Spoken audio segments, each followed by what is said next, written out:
Meu pai ligou o celular, sorriu para a câmera e disse que meu quarto não era mais meu. Que agora pertencia ao cachorro da minha irmã.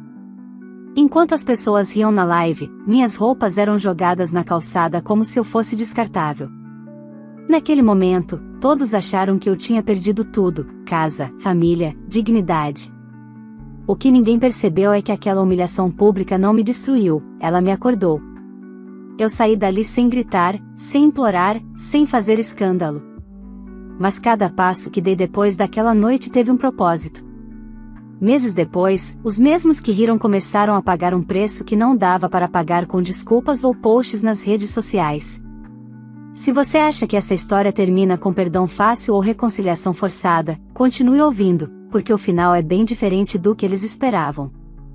Olá, seja bem-vindo ao canal Histórias Surpreendentes. Curta e se inscreva nesse canal, aproveite e ative as notificações, comente aqui de qual cidade você está assistindo, vou adorar saber e deixar um coração no seu comentário.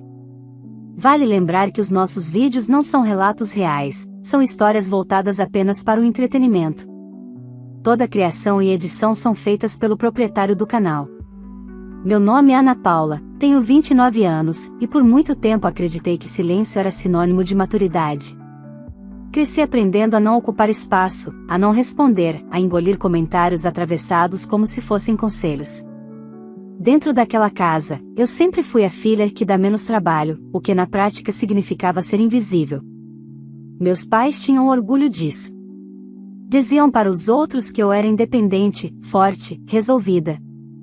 Mas, entre quatro paredes, essa força era usada como desculpa para me negar qualquer cuidado.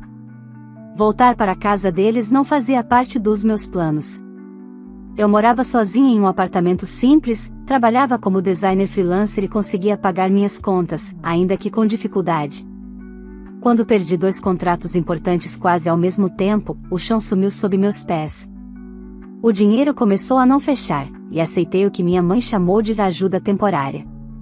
Temporária para quem, eu descobriria depois. O quarto que me deram era o menor da casa, antigo depósito, com uma janela que mal abria. Ainda assim, eu agradeci. Paguei minha parte das contas, comprei minha comida, ajudei no que pediam. Nunca foi suficiente. Meu pai fazia questão de repetir que eu estava ali, por favor. Minha mãe suspirava alto quando eu chegava tarde do trabalho. E minha irmã, Carolina, desfilava pela casa como se fosse dona de tudo, porque, no fundo, sempre foi tratada como tal. Carolina era o oposto de mim. Onde eu economizava, ela gastava. Onde eu planejava, ela improvisava. E, ainda assim, tudo nela era celebrado. Quando largou a faculdade pela 3ª vez, meus pais disseram que ela só estava se encontrando. Quando eu falava de prazos, clientes e noites sem dormir, diziam que eu precisava de um emprego de verdade. Eu aprendi a calar. Até o dia em que Carolina chegou em casa com um cachorro de raça nos braços. Era um filhote caro, desses que todo mundo reconhece de longe. Minha mãe se derreteu. Meu pai riu alto, orgulhoso, como se aquele cachorro fosse uma conquista da família inteira. Carolina anunciou, sem olhar para mim, que ele precisaria de espaço, rotina, conforto. Eu senti um aperto estranho no estômago, mas ignorei. Já tinha ignorado coisas demais. Naquela mesma noite, meu pai ligou o celular e iniciou uma live. Disse que era só uma brincadeira, que o pessoal gostava dessas coisas. Eu só percebi que a brincadeira era comigo quando ouvi meu nome sendo citado, acompanhado de risadas.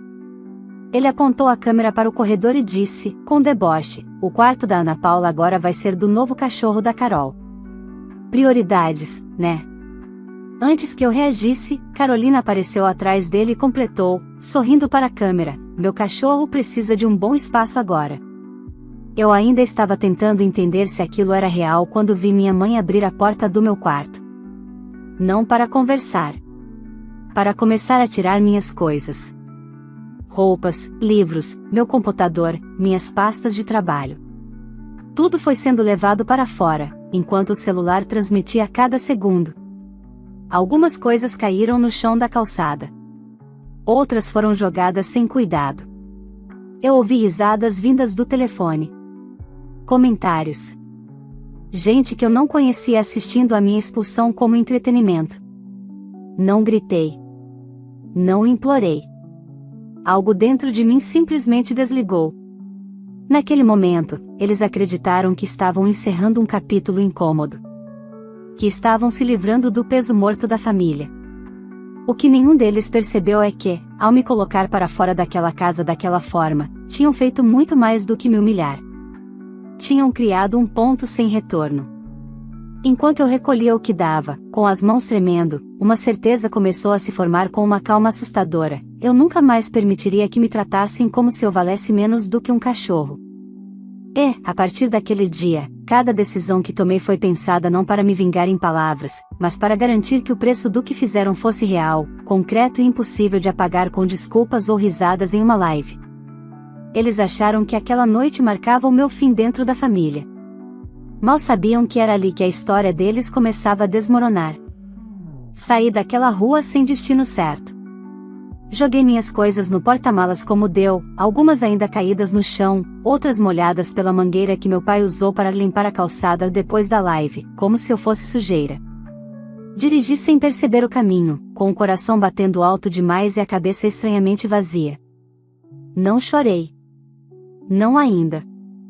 Era como se meu corpo tivesse entendido que chorar ali seria um luxo que eu não podia me permitir. Parei o carro em um posto de gasolina quase vazio, sentei no volante e fiquei olhando para o nada. O celular vibrava sem parar. Mensagens de números desconhecidos, comentários que alguém fez questão de me encaminhar, prints da live. Que filha ingrata, tem adulto que precisa aprender na dor, o cachorro parece mais educado que ela. Apaguei tudo sem ler até o fim. Aquilo não era minha realidade. Era a versão editada deles. Liguei para uma amiga antiga, a Júlia, alguém com quem eu não falava havia meses, mas que sempre me ouviu sem tentar me corrigir. Ela atendeu no segundo toque. Quando ouvi minha própria voz contando o que tinha acontecido, percebi que ela saía firme demais para alguém que acabará de ser expulsa de casa. Júlia não fez perguntas inúteis. Só disse: vem pra cá. Depois a gente pensa no resto. Passei aquela primeira noite no sofá dela, sem conseguir dormir. Cada barulho me fazia lembrar da risada do meu pai na live, do tom debochado da Carolina, da naturalidade com que minha mãe pegou minhas roupas e colocou em sacolas pretas, como se estivesse organizando lixo reciclável.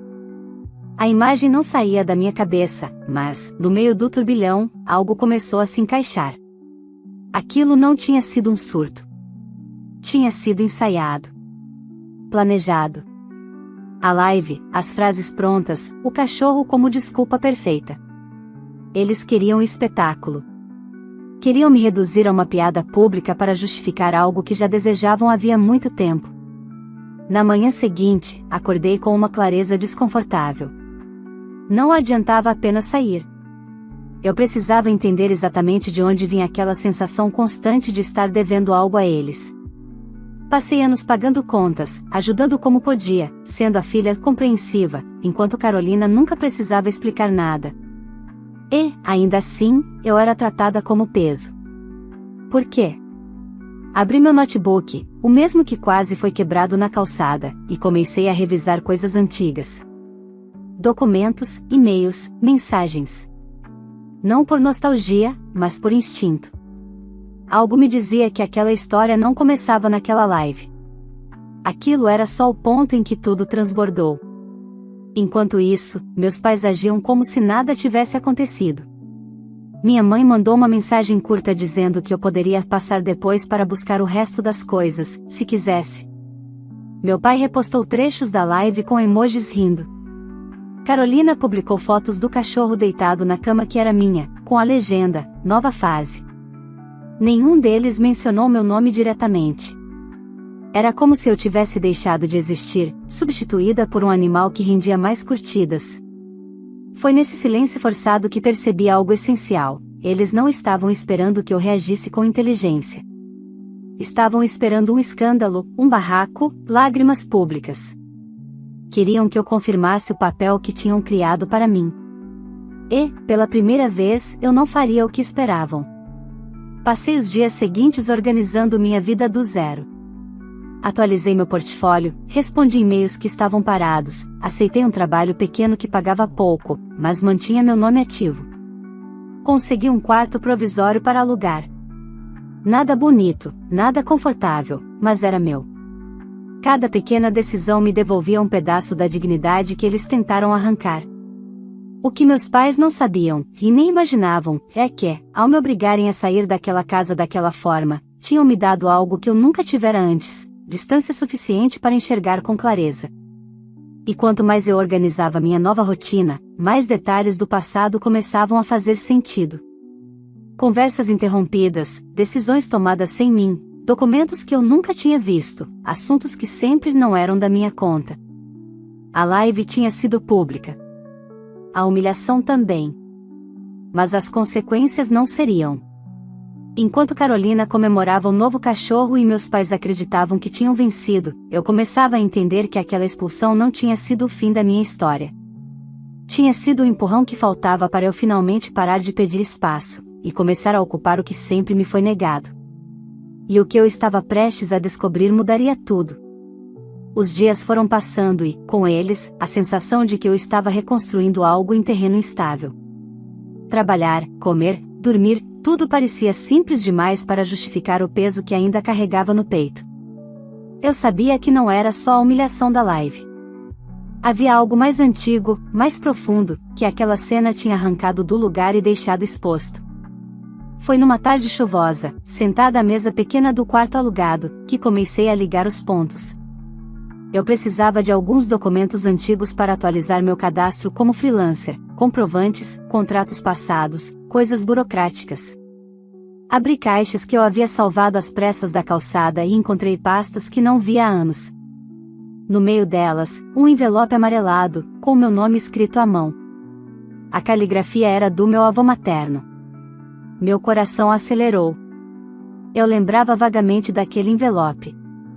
Lembrava da minha mãe dizendo que não era nada importante, coisa de inventário, e que ela resolveria tudo. Eu tinha confiado. Sempre confiei. Abri o envelope com cuidado, como se tivesse medo de confirmar uma intuição que já começava a se formar. Dentro havia cópias de documentos, anotações, números rabiscados à margem. Não entendi tudo de imediato, mas entendi o suficiente para sentir o chão ceder outra vez.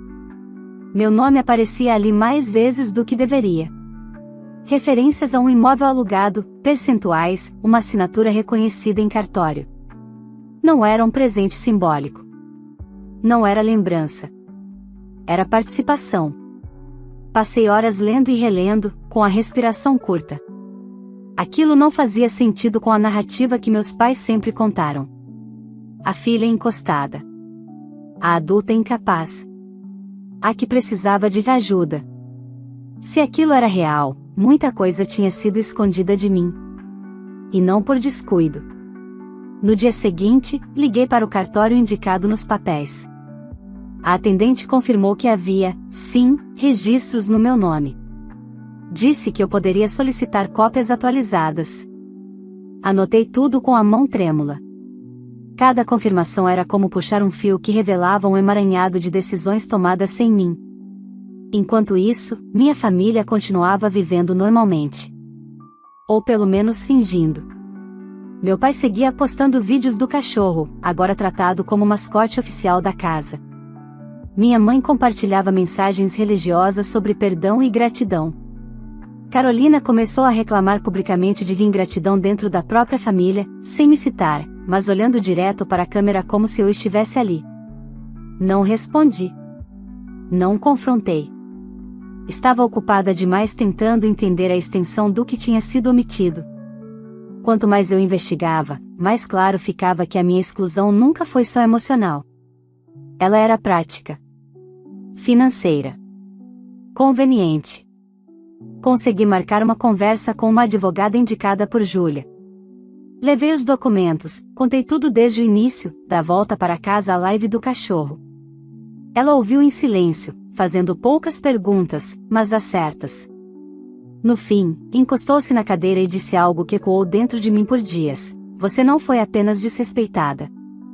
Você foi deliberadamente mantida fora de decisões que tinham impacto direto na sua vida.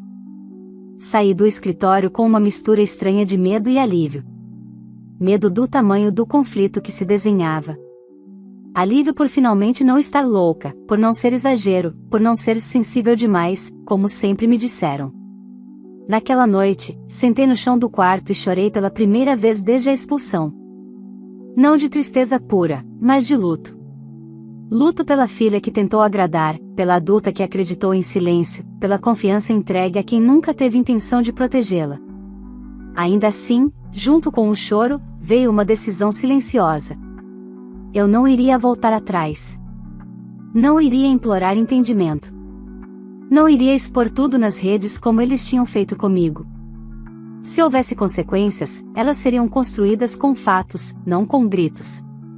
Enquanto meus pais achavam que eu tinha desaparecido, eu estava apenas fora do alcance deles. E Carolina, tão segura de que tinha vencido ao me tirar do quarto, não fazia ideia de que aquele espaço que ela tomou emprestado estava prestes a custar muito mais do que imaginava. Eu ainda não sabia exatamente como tudo iria acontecer.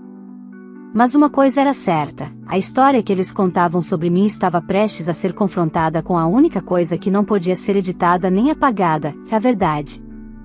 Depois da conversa com a advogada, algo mudou dentro de mim. Não foi coragem repentina nem sede de confronto. Foi método. Passei a tratar minha própria história como um projeto que precisava ser entendido antes de ser apresentado. Levantei cronologias, revisei mensagens antigas, organizei extratos, datas, decisões tomadas em família das quais eu nunca tinha participado. Cada detalhe que antes parecia pequeno agora formava um desenho maior e perturbador.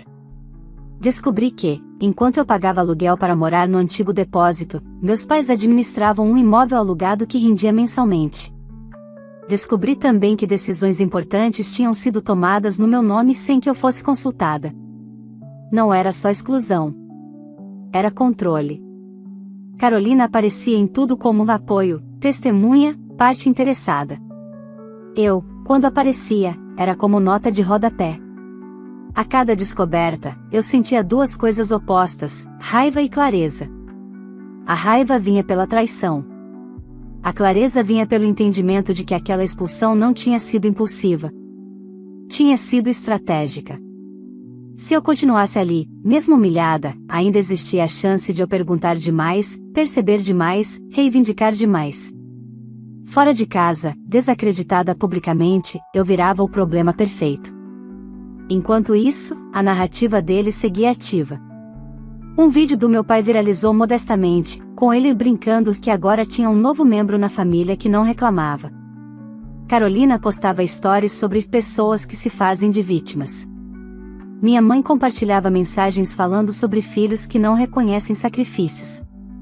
Tudo era cuidadosamente vago. Tudo apontava para mim sem dizer meu nome. O que eles não percebiam é que cada postagem, cada indireta, cada comentário servia como prova de comportamento contínuo. A advogada foi clara: quanto mais eles falavam, mais se expunham. Eu aprendi a observar em silêncio. A salvar links. A registrar datas. A não reagir. Em paralelo, minha vida começava a ganhar forma novamente. Um cliente antigo indicou meu trabalho para outro. Um projeto pequeno virou 2. 2 viraram 3. Nada grandioso, mas suficiente para me manter firme. Pela primeira vez, eu sentia que estava avançando sem pedir permissão. Meu nome estava ali, limpo, profissional, longe do barulho que minha família insistia em produzir. Foi numa dessas noites, revisando um contrato, que recebi uma ligação inesperada. Meu pai. Não atendi. Ele ligou de novo. Deixei tocar. A terceira chamada veio acompanhada de uma mensagem: precisamos conversar como adultos. Ri sozinha. Adulto, naquele vocabulário, sempre significou faça o que queremos sem questionar. No dia seguinte, Carolina tentou outro caminho. Mandou uma mensagem longa, cheia de emojis, dizendo que estava muito magoada com meu silêncio, que não entendia por que eu estava criando esse clima. Falou do cachorro, da casa, da fase difícil dos nossos pais. Nenhuma linha sobre a live. Nenhuma sobre minhas coisas na calçada. Nenhuma sobre os documentos que eu agora tinha em mãos. Percebi, ali, que eles ainda acreditavam que eu voltaria. Que eu cederia pelo cansaço. Que bastaria a pressão emocional suficiente. E foi nesse erro de cálculo que tudo começou a virar. A advogada me ligou no fim daquela semana e disse que já tinha material suficiente para dar o próximo passo, mas que a decisão era minha. Não se tratava apenas de dinheiro. Tratava-se de reconhecimento formal. De colocar meu nome onde sempre deveria ter estado. De forçar uma conversa que eles tinham evitado por anos. Desliguei o telefone e fiquei olhando pela janela do quarto alugado. A vista era feia, o prédio da frente quase colado, mas ali havia algo que nunca existiu na casa dos meus pais: escolha. Eu podia seguir em frente fingindo que nada tinha acontecido. Ou podia encarar o conflito e aceitar o que viesse com ele. Respirei fundo e fiz algo simples, mas definitivo. Respondi à advogada com uma frase curta: podemos avançar. Naquele momento, sem alarde, sem live, sem plateia, o jogo mudou de mãos. Meus pais e minha irmã ainda achavam que controlavam a história. Não sabiam que, enquanto eles apostavam em humilhação pública, eu tinha escolhido um caminho muito mais lento, e muito mais caro para quem achava que nunca teria que responder por nada. O primeiro sinal de que algo tinha saído do controle deles não foi uma ligação nervosa nem um pedido de conversa. Foi o silêncio. Um silêncio estranho, pesado, que não combinava com a necessidade constante que minha família sempre teve de aparecer. As postagens diminuíram. As indiretas sumiram. O cachorro, antes protagonista absoluto, virou figurante. Era como se alguém tivesse avisado que cada palavra a mais poderia custar caro. A advogada cumpriu o que prometera. Sem alarde, notificações formais começaram a chegar. Nada agressivo, nada teatral. Só fatos. Datas. Registros. Solicitações claras. Pela primeira vez, meus pais eram obrigados a responder a algo que não podiam apagar, distorcer ou transformar em piada. E isso os desestabilizou mais do que qualquer confronto direto. Meu pai tentou contato 3 dias depois. Não por mensagem. Apareceu pessoalmente no prédio onde eu morava. Júlia me avisou pelo interfone. Meu estômago revirou, mas algo em mim permaneceu firme. Não desci. Mandei recado pelo porteiro dizendo que qualquer assunto deveria ser tratado por meio da minha advogada. Ele foi embora sem olhar para trás. Aquela imagem ficou comigo o dia inteiro. Pela primeira vez, ele não tinha plateia. Carolina reagiu de outra forma. Voltou às redes com um discurso mais cuidadoso, falando de mal-entendidos, de coisas que precisam ser resolvidas em família. Tentou parecer madura. Responsável. Mas o tom não colava. Pessoas começaram a perguntar nos comentários o que realmente tinha acontecido naquela live antiga. Alguns lembravam. Outros tinham prints. A internet tem memória melhor do que ela imaginava. Minha mãe foi a última a entender que não tinha mais controle. Mandou uma mensagem longa, quase desesperada, dizendo que eu estava exagerando, que ninguém tinha intenção de me machucar, que tudo tinha sido uma brincadeira que saiu do controle. Li sem pressa. Pela primeira vez, aquelas palavras não me feriram. Soavam ocas. Ensaiadas. Como desculpas ditas tarde demais para alguém que já não estava esperando nada. Enquanto isso, minha vida seguia. Recebi um convite para um projeto maior, algo que eu teria recusado meses antes por medo de não dar conta. Aceitei. Trabalhei noites seguidas, cansada, mas inteira. Cada boleto pago, cada contrato assinado com meu nome, reforçava algo que ninguém poderia tirar de mim: eu não dependia mais deles. E isso tornava tudo diferente. A reunião proposta pela advogada foi marcada para dali a algumas semanas. Não seria um julgamento, mas uma tentativa formal de resolução. Mesmo assim, a simples ideia de sentar na mesma sala que eles fez antigas inseguranças tentarem voltar. A diferença é que, dessa vez, eu sabia exatamente o que estava em jogo, e não era só dinheiro. Na semana anterior à reunião, Carolina me ligou chorando. Disse que estava sendo pressionada, que meus pais estavam brigando, que a casa estava um caos. Falou do cachorro, do quanto tudo tinha mudado, de como ninguém mais estava feliz. Em nenhum momento mencionou minhas coisas na calçada. Nem a live. Nem as palavras que disse diante da câmera. Desliguei com educação. Não ofereci consolo. Não era crueldade. Era limite. Naquela noite, sentei à mesa e reli tudo com calma. Cada documento. Cada registro. Cada prova. Não para me convencer de algo, mas para me lembrar de quem eu era antes de aceitar ser tratada como descartável. Entendi, com uma clareza dolorosa, que aquela família só funcionava enquanto alguém aceitasse carregar o peso em silêncio. Quando eu parei, a estrutura começou a ruir. Eles ainda acreditavam que poderiam negociar minha dor. Que bastaria a pressão emocional suficiente para eu recuar. Não sabiam que o maior erro deles tinha sido público. Porque humilhação exposta cria testemunhas. E testemunhas criam consequências. Eu não estava mais tentando ser aceita. Estava pronta para ser respeitada, mesmo que isso significasse perder, de uma vez por todas, o pouco de ilusão que ainda restava. E a reunião que se aproximava deixaria claro algo que eles jamais imaginaram ouvir de mim: eu não estava ali para consertar a família. Estava ali para encerrar um ciclo.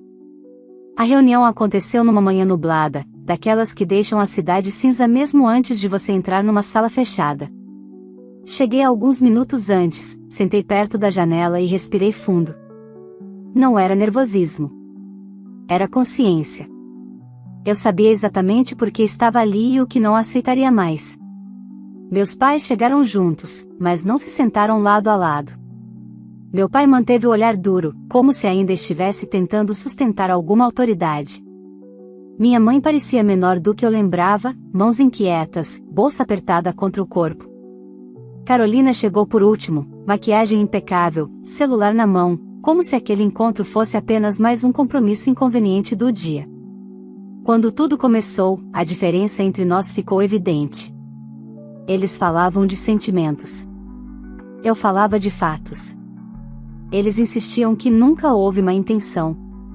Eu lembrava decisões tomadas sem meu conhecimento. Eles chamavam de exagero.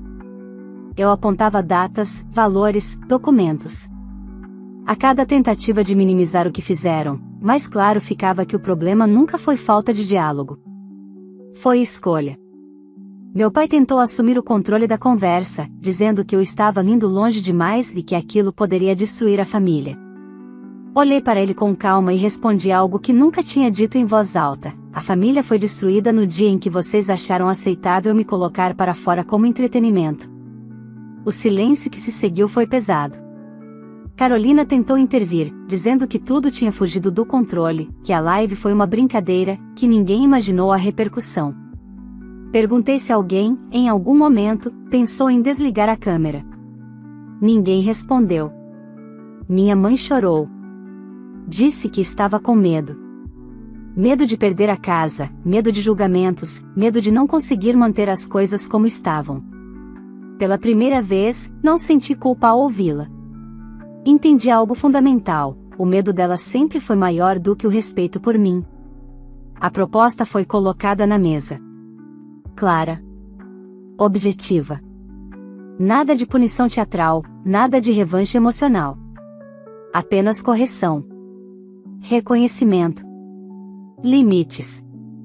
Eles tentaram negociar detalhes, empurrar prazos, retirar pontos que os expunham demais. Cada tentativa foi recusada com tranquilidade. Eu não estava ali para implorar acordo. Estava ali porque tinha opções.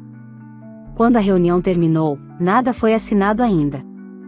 Mas algo tinha mudado. Eles saíram com expressões diferentes das que entraram. Não de arrependimento. De cálculo.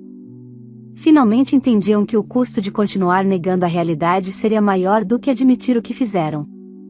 Nos dias seguintes, as redes sociais de Carolina ficaram silenciosas. Meu pai parou de postar. Minha mãe desapareceu dos grupos de mensagens. Pela primeira vez, não estavam tentando controlar a narrativa. estavam tentando sobreviver a ela. Eu segui trabalhando, dormindo melhor, comendo melhor. A ansiedade que me acompanhou por anos começou a perder força. Não porque tudo estivesse resolvido, mas porque eu não estava mais lutando sozinha contra algo invisível. Agora tudo era concreto, delimitado. Recebi uma mensagem curta da advogada dizendo que eles tinham pedido uma nova conversa. Aceitei. Não por esperança de reconciliação, mas porque sabia que estávamos perto do fim de algo que se arrastava havia tempo demais. Naquela noite, antes de dormir, pensei na live, no cachorro, no quarto vazio que deixei para trás. Percebi que, ironicamente, ao tentarem me reduzir a nada, meus pais e minha irmã tinham me forçado a enxergar tudo com clareza. E clareza, uma vez conquistada, não se perde. O desfecho se aproximava. E, pela primeira vez, eu não tinha medo do que viria depois. A última conversa aconteceu 2 semanas depois, em uma sala menor, sem café ruim nem discursos longos. Não havia mais tentativa de me convencer de nada. O clima não era de pedido de perdão, era de aceitação forçada. Eles tinham entendido, enfim, que eu não estava ali para negociar afeto, mas para encerrar uma distorção que durou anos. Os termos foram acertados sem drama. Tudo o que precisava ser reconhecido foi reconhecido. Tudo o que precisava ser corrigido foi colocado no papel. Não houve abraços. Não houve promessas de vamos tentar de novo. E, curiosamente, isso me trouxe um alívio que eu não sabia que precisava. Porque reconciliação nunca foi meu objetivo. Justiça, sim. Limite, principalmente. Minha mãe tentou falar comigo quando os advogados se levantaram. Disse meu nome num tom baixo, como quem chama alguém de volta para casa. Olhei para ela e, pela primeira vez, não vi autoridade, nem culpa, nem medo. Vi escolha. E entendi que ela tinha feito a dela há muito tempo. Eu espero que você fique bem, ela disse. Eu vou ficar, respondi. E era verdade. Carolina não disse nada. Evitou meu olhar do início ao fim. A irmã que achou razoável me trocar por um cachorro agora parecia menor, menos segura, como alguém que finalmente percebe que curtidas não sustentam caráter. Não senti raiva. Também não senti pena. Algumas relações não terminam com explosão. Terminam com indiferença lúcida. Saí dali sentindo algo estranho no peito. Não era vitória. Era encerramento. Como fechar uma porta que ficou aberta tempo demais, deixando entrar frio, poeira e barulho. Do lado de fora, a cidade seguia normal. Pessoas andando, carros passando, vidas acontecendo sem saber que, para mim, algo tinha finalmente se reorganizado por dentro. Nos dias que se seguiram, não houve mensagens tardias, nem tentativas de aproximação disfarçadas. Eles entenderam que insistir seria inútil. E eu entendi que não precisava anunciar minha saída definitiva. Silêncio, dessa vez, era escolha minha. Voltei para minha rotina com uma leveza que nunca tive. Meu trabalho cresceu de forma constante. Não explosiva, não milagrosa, mas honesta. Mudei de apartamento alguns meses depois, para um lugar simples, iluminado, onde cada móvel foi escolhido por mim. Não havia quartos emprestados. Não havia espaço condicionado à obediência. Tudo ali era consequência direta das minhas decisões. Às vezes, alguém perguntava da minha família. Eu respondia com educação que estava tudo resolvido. E estava. Resolvido não significa bonito. Significa encerrado. Guardei poucas lembranças físicas do passado. Alguns documentos, fotos antigas, uma caixa pequena que não abro com frequência. Não para relembrar dor, mas para lembrar quem eu fui quando ainda acreditava que precisava merecer respeito. Hoje sei que respeito não se conquista por insistência. Ele existe ou não. Nunca mais vi o cachorro. Nunca mais vi meu quarto antigo. E não senti falta. Porque aquele espaço nunca foi meu de verdade. O que é meu hoje não pode ser tomado com uma live, uma risada ou uma decisão alheia. Se existe algo que aprendi com tudo isso é que família não é quem te mantém por perto enquanto você se encolhe. É quem te reconhece inteira. E quando isso não existe, ir embora não é fracasso. É sobrevivência. Eu não reconstruí laços. Não curei feridas antigas com perdão forçado. Eu fiz algo mais simples e mais difícil, segui em frente sem olhar para trás esperando validação. E, pela primeira vez, isso foi suficiente. Se essa história tocou você em algum ponto, eu te peço uma coisa simples, mas muito importante: curta esse vídeo para que mais pessoas que vivem situações parecidas consigam ouvir essa mensagem até o fim. Se você ainda não é inscrito no canal, se inscreva agora, porque aqui sempre tem histórias reais e intensas que fazem a gente refletir sobre família, limites e respeito. Compartilhe esse vídeo com alguém que precisa ouvir que ir embora também pode ser um ato de coragem, não de ingratidão. E agora eu quero saber de você: se estivesse no lugar dessa filha, você teria feito o mesmo? Teria escolhido se afastar para se proteger, mesmo sendo da própria família? Escreve aqui nos comentários o que você faria. Ah, e me conta também de qual cidade você está assistindo esse vídeo. Eu leio os comentários com muito carinho e faço questão de deixar um coração em quem participa.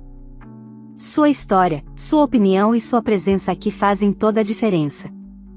Obrigado por estar comigo até o final. Vale lembrar que os nossos vídeos não são relatos reais, são histórias voltadas apenas para o entretenimento. Toda a criação e edição são feitas pelo proprietário do canal.